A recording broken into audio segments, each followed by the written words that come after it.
Hey, hey, what's good? What's good?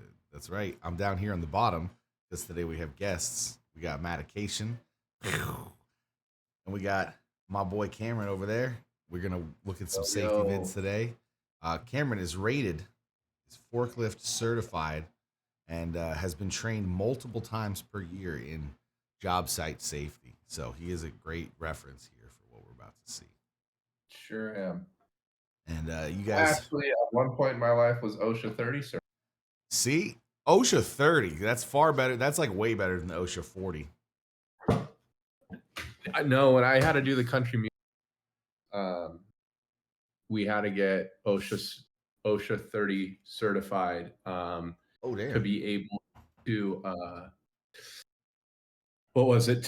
Because like we got sent like four guys, and then to do the whole job, and then there's a company out there called Rhino. There's actually two companies out there, but pretty much they cover like all events at um, any of the casino arenas or anything like that. Okay. And you had to be OSHA 30 certified to be able to manage those people. Okay. So you were is an OSHA 10 like the top level of OSHA? I have no idea. I didn't even know OSHA 30 was a thing, to be completely honest. Like, hello, Until I'm OSHA 30. yeah, like here, let me look real quick. Hello, my name is OSHA 30. Don't worry, y'all. We're gonna be getting into the video in a second. You don't have to worry about OSHA 30 OSHA, it's a knowledge. so Cal OSHA 30-hour training for general industry or designed for supervisors and managers in general industry fields such as manufacturing, healthcare, and warehousing. Right? Yeah, so pretty much we had to take it to cruise at the MGM. Pretty much, you're the safety expert. Is what I, you're telling me. I mean, I've crashed a forklift once or twice. Yeah. Perfect. How you learn by doing. Of I course. mean, that's how I learned. I don't know about. So I think you guys will enjoy this one today. It's got some of my favorite stuff, which is when the USCSB puts little like 3D models of people in their videos. So let's get to it. October 23rd, 2009. A massive explosion voice is rocked the Caribbean Petroleum Terminal facility near San Juan, Puerto Rico. Why is the video? Gasoline overflowed and sprayed out from a large above-ground storage tank, forming a huge vapor cloud which ignited. The explosion damaged nearby homes and businesses. Petroleum leaked into the There we go. surrounding Yeah, soil, that's what we need. waterways, and wetlands. Fires burned for more than 2 days, destroying 17 of the facility's 48 storage tanks. The CSB found that current EPA That's pretty and like wild. That's like a large amount of storage tanks blowing up. You know what I mean? You got to think too, like how big each one of those silos are. Oh, for It's not sure. like it's not like it's a fucking trash can chilling over there. Like those things are like I want to say like 50,000 gallons or something like that that hold each one. Yeah, I think 50,000 probably about And right. yeah, it's not a light loss when you blow up one of those. Especially not the way these guys did it. They found a way to do this classy. OSHA regulations Looks like they were are pretty close inadequate together, to too. control the hazards from facilities like Caribbean Petroleum that store large quantities of gasoline and other flammables. As a result, the company was not required to conduct a risk assessment of the danger to the nearby community from its operations, and the company did not have to implement safeguards. It doesn't look good. Like when you look at it and you're just like, when the gas is overflowing and you're kind of staring at it and it turned into a vapor cloud, you done fucked up a little bit and it's a little too late for the little walkie-talkie. But I get it. Like, are those just like relief pressure areas up top that it was coming out of? Like, you would think these are sealed to where gas would never come out of them, like unless like Right. whatever was hooked up to it to release whatever's inside of it was, you know what I mean? Like for it to be spilling over the top? Are they fucking open air or something? I don't know. I think they're overflow, but let That me could have show you. prevented the explosion. Oh, man, get that fucking third cutter out of This is called filling On blind. Wednesday, October 21st, 2009, Wednesday. Caribbean Petroleum Corporation, or CAPECO, began a routine transfer of more than 10 million gallons of unleaded gasoline from a 10 million gallons is the routine transfer, by the way. I like that. That's pretty intense. That's a sincere transfer amount. That's like, yeah, baby. Let's just per day, you know, that's the level and the scale of the petrochemical industry. It's pretty incredible. a tanker vessel docked 2.5 miles from the facility. The only storage tank that was large enough to hold a full shipment of It's cool. Have you ever seen how they do that too? Like the ships, they have them out in if you go to Manhattan Beach or like anywhere out there off the coast near LAX, they have those filling stations where the ships will pull up off the coast, you know, like a mile off the coast, and they'll hook up underwater to these big pipes, and then from there they'll dump their cargo, and it goes under the water, you know, under the ocean, out into the refineries that are there along the coast. That's No, out I near, haven't seen yeah, like near like Santa Monica Airport, which is funny because all the locals want to get rid of Santa Monica Airport now for some reason. It's silly. But yeah, it's really cool how they do it because they just can come up. I mean, they don't want to pull all the way into port, so they just pull. They did not want black people to have jobs. I'm not sure if that's exactly the reason. You know, I can't say it. And the airports are like the major. major fucking employer of all black people. I wasn't in the meetings when they decided how they were going to hire, so I couldn't tell you yes or no. of gasoline was already in use. As a result, CAPECO planned to distribute the gasoline among 4 smaller storage tanks. Okay, so they already had This a operation gigantic would one. take more than 24 hours to complete. During transfer operations, one CAPECO operator was stationed at the Yeah, dock, look at this guy. while another monitored valves controlling gasoline. Hang on, what's our boy's name here? What's this guy's name gonna be? Fucking Blue Jeans. What do we call him, Blue Jeans? Is this Rick? This is Jimmy? Nah, we need a more what do you call it? Diverse name. Running Cloud. Carlos. What'd you say? This is John Running Cloud. John Running Cloud. Yeah, that's it. This is John Running Cloud here. Delivery at the terminal. At noon the next day, Who's the guy October up on top? 22nd, the operators diverted the gasoline operator, into John tanks Running Cloud. 409 and 411. CAPECO used a simple mechanical 409? Messerschmitt 409? Coincidence? I don't know. device consisting of a float and automatic measuring tape to Color of determine the the energy. liquid level Whoa. inside the tanks. An electronic That's transmitter 311. card sent the liquid level measurements to the control room. Okay. But the transmitter card on tank 409 was out of service, so operators were required to The card was out of service. And so Rick decided, hey, who cares? Let's fill this bitch anyway, right? Like, he just calls it in. This is something that, like, because I know the next words out of this guy's mouth would be, so we had somebody stand and, like, you would think with that much petrol that, like, you'd have a better system than fucking Running Cloud fucking eyes on it. You Could hope that he does. The only thing on his mind is watching the fucking ticker go. But, like, you know, Our boy John Running Cloud back here. And then what's his senior's name? What's this guy's name? well, I think that's the guy who's supposed to be watching it. So This we're is gonna the call guy him, who's supposed to be watching it. This is Jose. yeah, Jose No Eyes. Jose is supposed to be watching the fill level while John Running Cloud works the valves. We got that. Okay. So what did they say about this ticker that's supposed to be working? control room. But the transmitter card on tank 409 was out of service, so operators were required to manually record the tank level readings once Yep. every hour. There it is. Yeah. Not exactly standing on top to look in, like, hey, watch, just like wave when it's full. But hey, every hour, can you go out there and just check manually so that stuff's not reporting in? Can you give me a report on this, please? Gotta love it. At 10 p.m., the night of the 22nd, Uh-oh. as Tank 411 reached maximum capacity, operators fully opened the valve to Tank 409. Okay, so they At caught that it. time, an operator read the level of Tank 409 from the side gauge and reported it to his supervisor. The supervisor estimated that Tank 409 would be full at 1 a.m.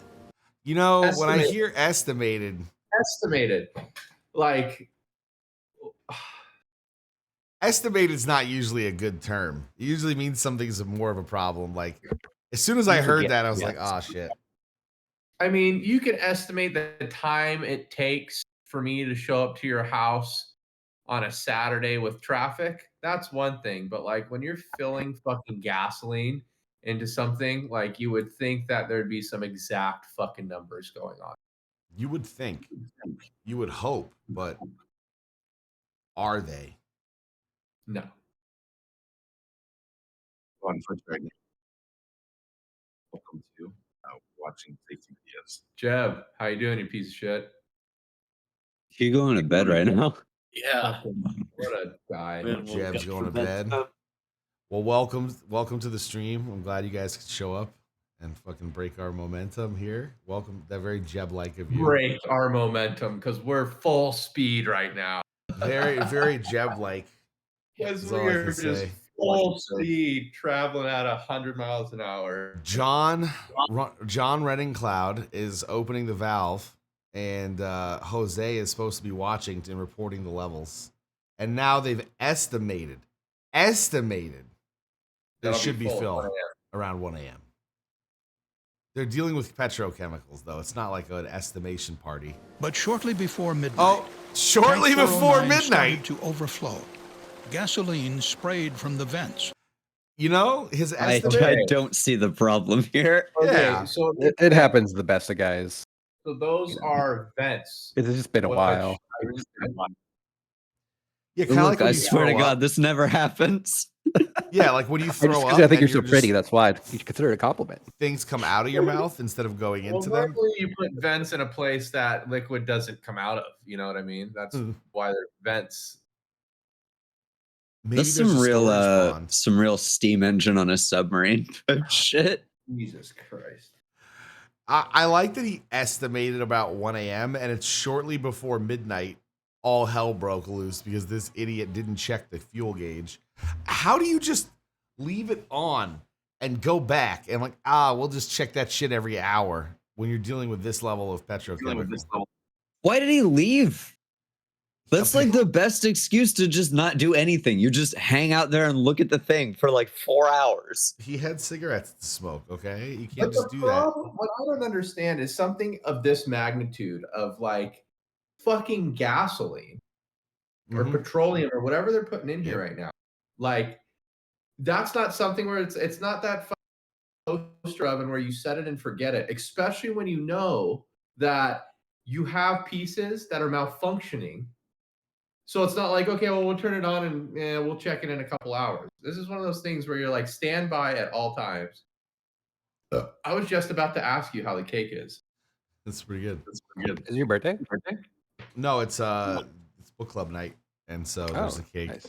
that had all Nice. the girls' crushes on it. The only one that's left right now is The Right Witcher. now is Witcher. But no, I'm with you. You'd think something like that would be all right, let's stand here till it's full. Like, since we're the only ones who can tell the level. Yeah, not No, like, I mean, beyond oh, that, like, fuck it. Boss told us to fill this thing up. Time for a break. Like, time to Oops. just sit here and stare at a gauge for 4 hours. or who knows? It was, a little before midnight. I mean, depending on shifts, it could have been their union break. And man, Fucking union unions says I ruining have to be everything. on one. Could have been. Well, they didn't catch this, so forming a vapor cloud and a pool of liquid in the tank's containment dike. So they did have a The containment CSB tank. determined that a total of nearly 200,000 gallons of Kind gasoline, of Oh, insensitive. shit. You'd think of they'd say 20 like full containment tanker trucks, lesbian. was but- released from the 6 vents. I just Hang call on. them cum dumpsters. 200,000 gallons, or equal to how many tanker trucks? A total of nearly 200,000 gallons of gasoline, the equivalent of 20 full tanker trucks. was 20. So 20 tanker trucks worth of gas just rocketed it out of here like somebody's fucking flu diarrhea. released from the 6 vents on the tank. On a warm, windless night, the gasoline vapor cloud grew to cover an area of 107 acres. At mid- 107-acre vapor cloud. Holy shit. Dude, that's my dog's doing right now. He's covering 107. Dude, this fool's got some God fire damn, flat. my man was really out here making the fucking Fortnite cloud. Jesus Christ, dude. This is where the storm came from. midnight, Yeah. the tank farm operator was ready to perform the hourly check Oh, of tank when he went back, 409. when it, this, I liked it, this dude. He's like, oh, better go check that tank. Okay, now I know what happened. Now I know. Nobody estimated shit. This guy went to make some popcorn, smoke a cigarette, and figured it'll be fine. I'll check it, whatever. And then got distracted. And when he came back, this is what he saw. Absolute chaos. And afterwards, they asked him, they said, hey, Jose, what happened? And he goes, I don't know. I came out. I looked at it. You know, it was down to the point where, because there's no record of this. It's not digitally tracking. It's not working. It looked like it would take about 2 more hours. You know, I figured by about 1. So I came out to check it about midnight, and surprise, surprise. You know, who could have predicted? 80%, that's exactly what happened. This motherfucker forgot. I mean, probably, yeah. This dude was out in this truck just jerking off. Just, yeah, baby. Yeah. That OnlyFans. It's addicting. Don't make me call the police, baby. I know you've been stealing. I'll forgive you this time. Oh, fucking creep. He says. He's just out there. But anyway, let's see what happens to Jose when he calls in. But before reaching the tank, he noticed a strong odor of gasoline.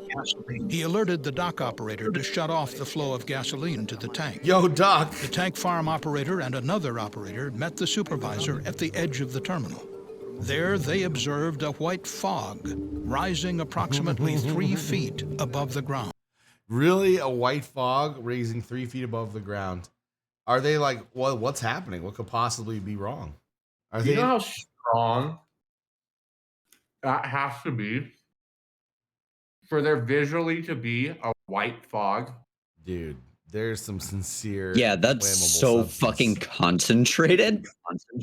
Like for there to actually be a visual fog, that is Yeah, that's got to be like very nearly liquid suspended in air. yeah.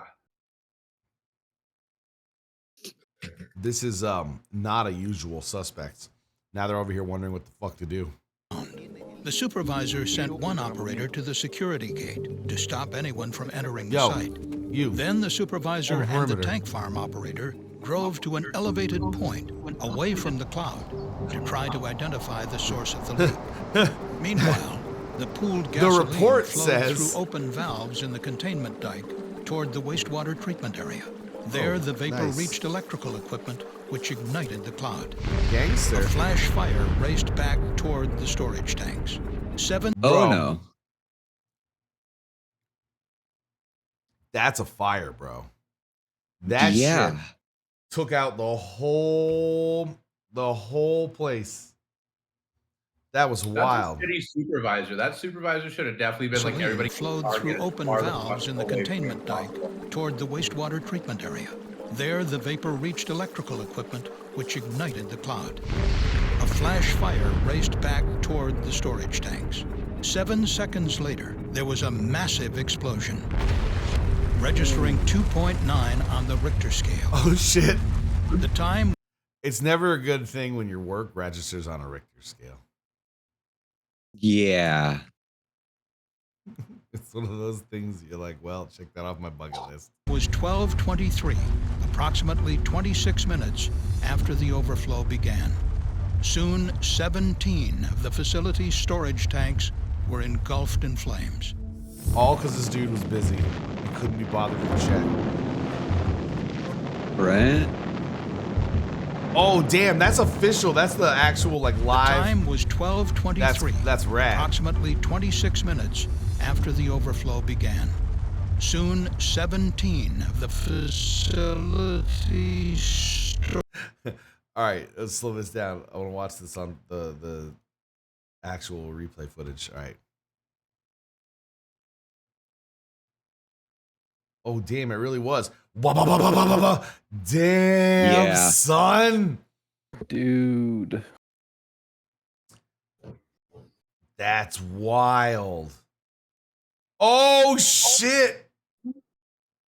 Dude. Oh man, I would love to see that from a plane. That's wild. All right, we got to switch that back to normal speed. 13 of the facility's storage tanks were engulfed That's in wild. flames.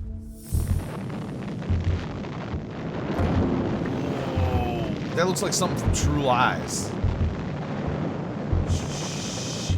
Fortunately, the 3 Capeco employees Look at it. Look escaped at the way the tank fire farm, spread out. and there were no fatalities. Yeah. Flames from the explosion could be seen from as far as 8 miles away. Damn. The shockwave damaged approximately 300 nearby homes and businesses. Jesus. Fires continued to burn for over 2 days. The CSB determined that Capeco had an unreliable system for Oh, yeah, this is Vidisha Parashram. She's here to tell us the wrap up of the video. But legit, that's pretty awesome that they have the that they had the surveillance footage. monitoring and controlling the level of gasoline inside the storage tanks. This set the stage for the incident.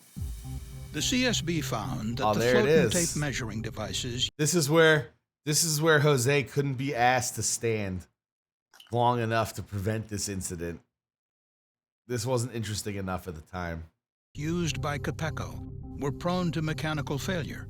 These devices were poorly maintained and were frequently not working on multiple tanks at the same Yeah, time. Jose was frequently Also, not the working CSB either. discovered that lightning strikes and cable breakages often disabled the electronic Lightning transmitters strikes? That's very that sent true. tank level measurements to the control room.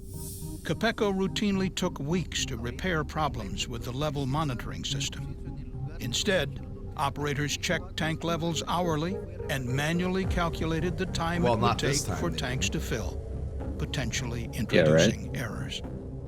We found that the float and tape measuring system was the only control system Capeco used to avoid overfilling a tank. All right, When Symmetra. that system failed, the facility did not have additional layers of protection in place to prevent an accident.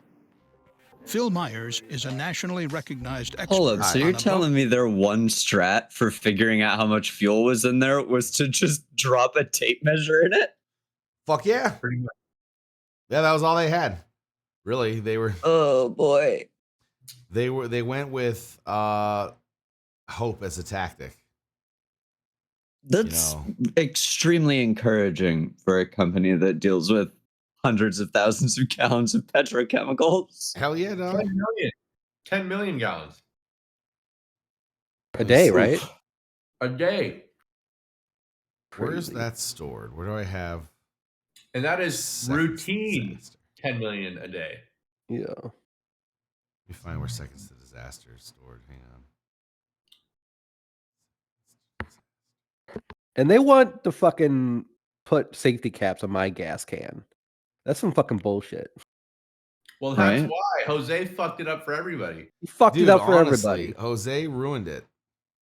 Yo, have y'all seen the if you're watching safety videos, have you seen the one with the fucking Klaus the forklift driver? Of course, the classic. Boy, that's a good one. What is it? An absolute gem. It's those old German safety videos that are just fucking brutal, dude. The people just get annihilated in these things. They're Yeah, no, like the entire video is Klaus just like driving around on his first day, like decapitating people with the forklift. Sounds amazing. I want to say there is at least one point in it wherein somebody has a chainsaw and like their arm ends up cut off and the chainsaw's on and it just starts running away down the fucking like the aisle of the warehouse. What? Where do they tape down the fucking controls? What?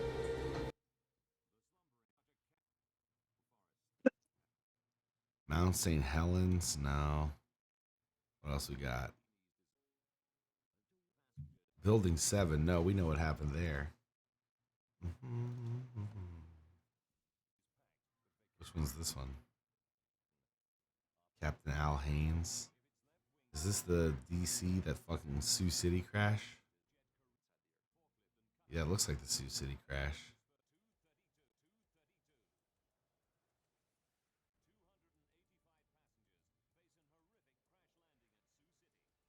Yeah, for sure.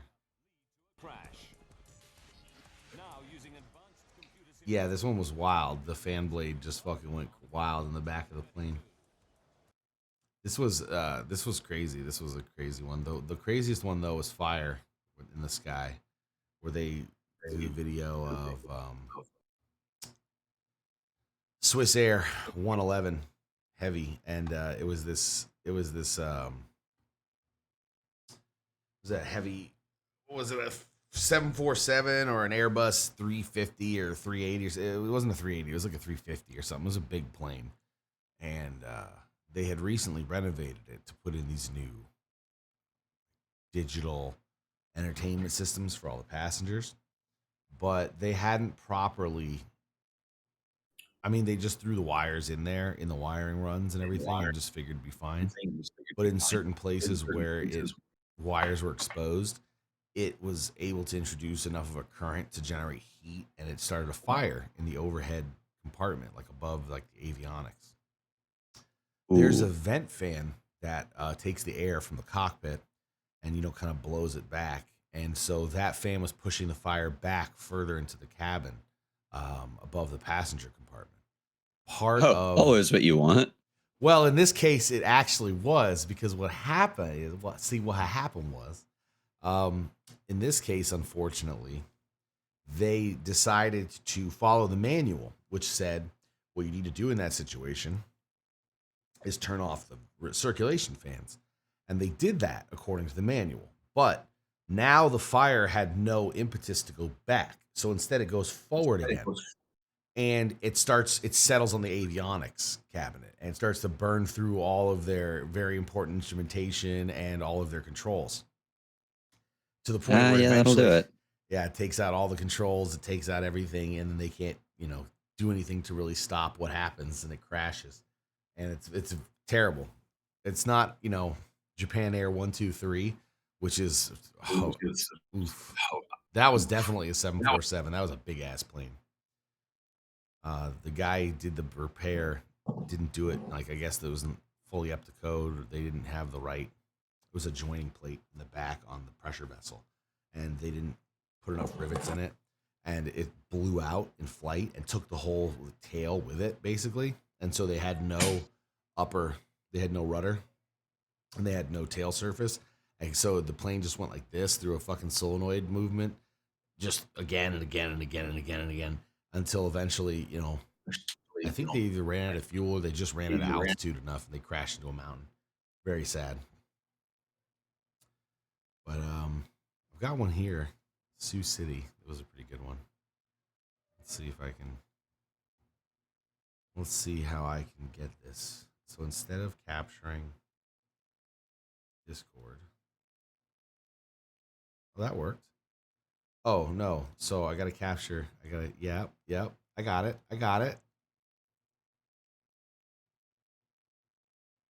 Change the window that I'm streaming.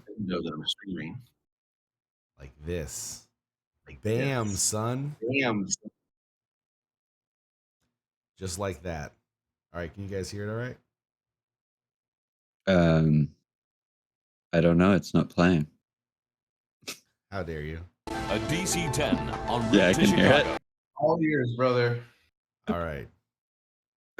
I mean, we could just talk about something though. I mean, I'm just. Oh man, I was kind I'm of out of enjoying the games video. to play. You guys want to see it? Sure. It's packed with children and vacationers. Uh oh. 1 hour into the flight, an engine Not fails. children. Although it still has 2 good What's worse than a rapist? Child. No. A child. engines, the plane becomes almost unflyable. 285 passengers face an horrific crash landing at Sioux City. Why did a simple engine failure lead to a crash? Now, using advanced computer simulations, we reveal Well, there's exactly your reason what right downed there, Flight actually. 232. Disasters don't just happen. They're a chain of critical Disasters events. don't just happen, you guys. They're Unravel chain the of critical clues. Events. I mean, I don't know. I feel like sometimes they just happen. 10 making Flight 232 today is in its 17th year of service We'll skip some of the and has story. flown over 43,000 hours.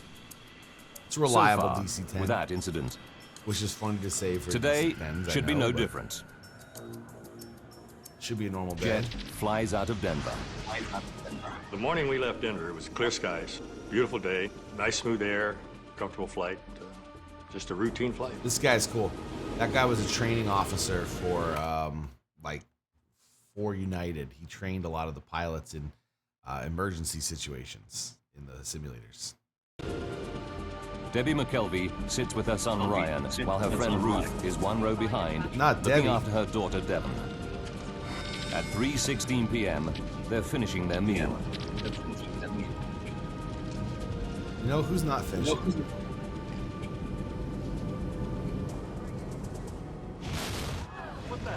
Suddenly, out of the blue, a terrifying Dude, that they had to film these reenactments and like just look like you're eating, like look like you're finishing your afternoon meal on the plane, you know?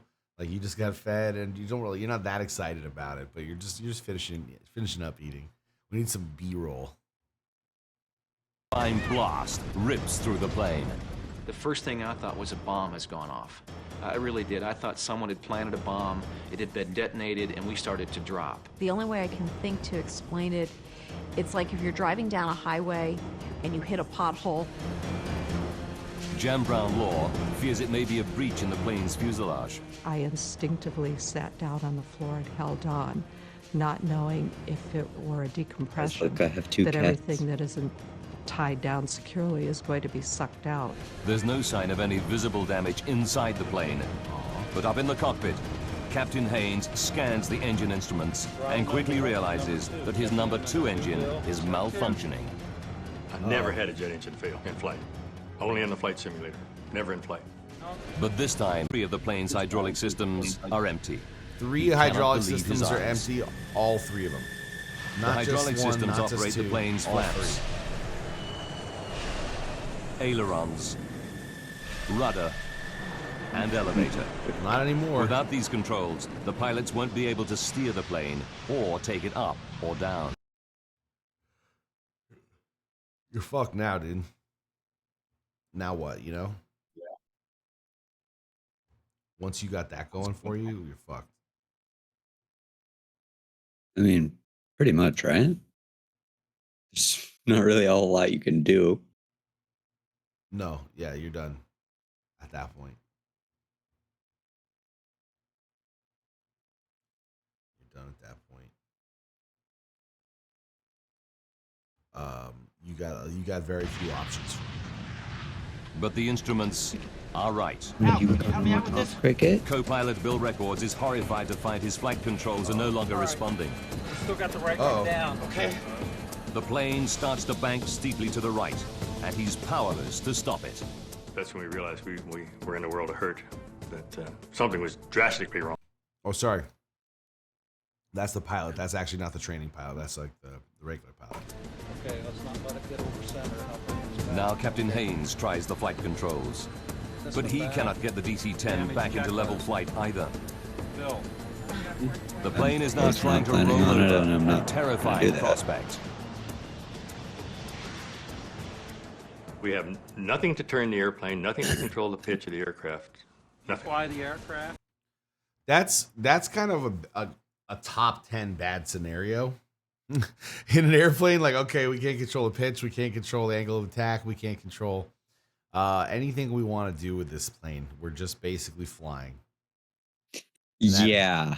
That ends when the gas ends. Yeah, the point where it's like, we are gliding, and if anything goes wrong, we're gonna die. Y'all, it's a bad situation, is what he's trying to say. It's every pilot's nightmare. Flight 232 is at 11,000 meters and out of control. If its left wing continues to lift, the plane will flip over and tumble to its doom. Oh yeah, you're done if you flip. Yeah. United Airlines Flight 232 is down to 2 engines. Worse still, the plane has lost all conventional flight controls.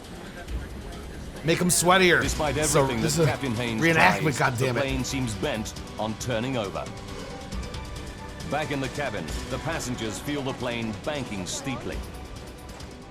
This is another one of those moments where you're just like, oh my God, is this really happening? You're back here like this. Okay, this bank doesn't feel right. I heard something blow up. Oh, this is the moment where you have that thought like, oh shit, guys. We may not make it out of this one. Yeah, right? Oof. Now, my son at 7.5, he had always been a people watcher. And he looked around and he said, something's not right here.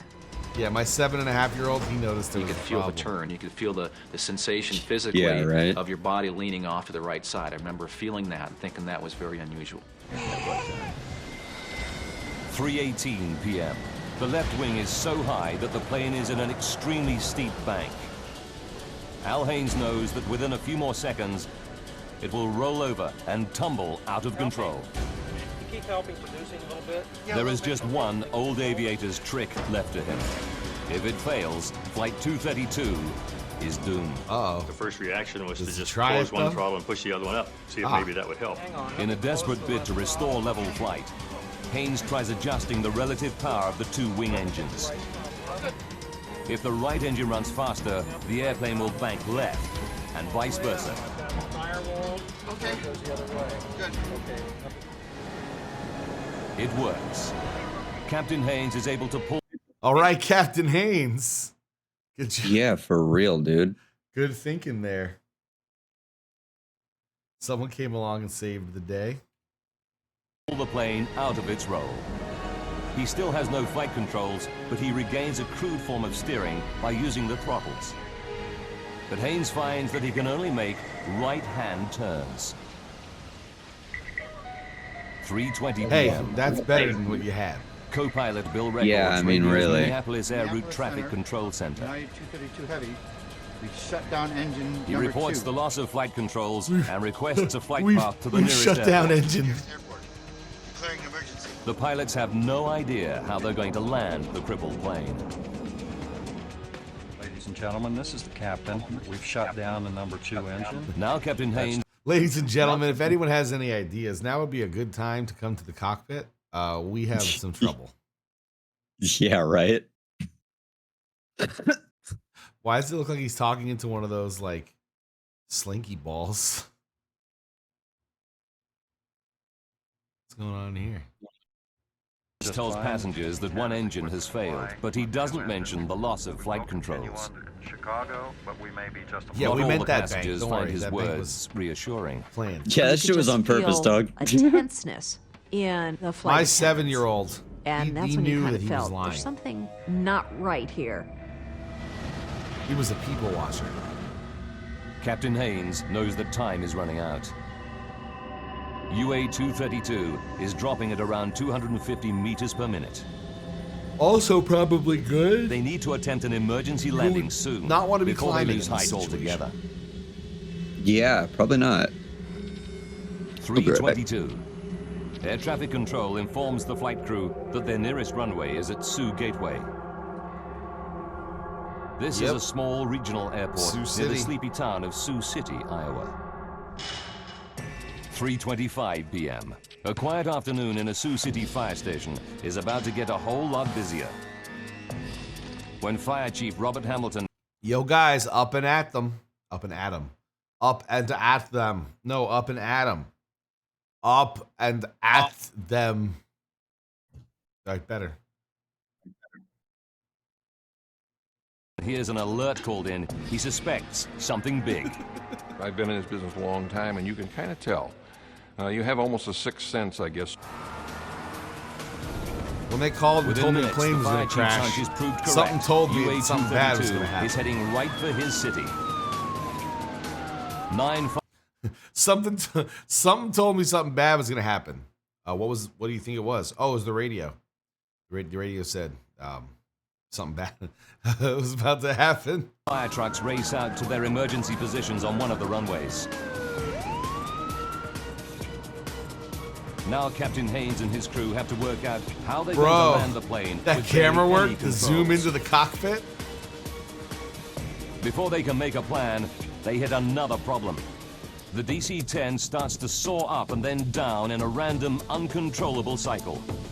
Uh-oh. For the pilots, it's like riding a roller coaster through the sky. Nothing. That's also not good. I had no idea how long we're going to keep that airplane in the sky. Debbie McKelvey feels the plane's erratic motion and fears for her life. I asked my 7-year-old. He told me, yep, Mom, something's still wrong. Here I have a 6-year-old and a 7-year-old. You start praying, if I'm going to die, please make sure we all go and we all go quick. 3:26 p.m. I Captain don't- Haynes calls his senior flight attendant up to the I don't want to cockpit. be survived by my children. When I opened that door, the whole atmosphere hit me. It's the worst crisis possible. It smelled like they'd The been captain farting. tells Jan to prepare at the least a cabin half hour. for an emergency landing. As I walked through the first-class cabin, Yo, she, in that reenactment, though, they've got her dead on with the mom from that 70s show. Kitty. They did a great job.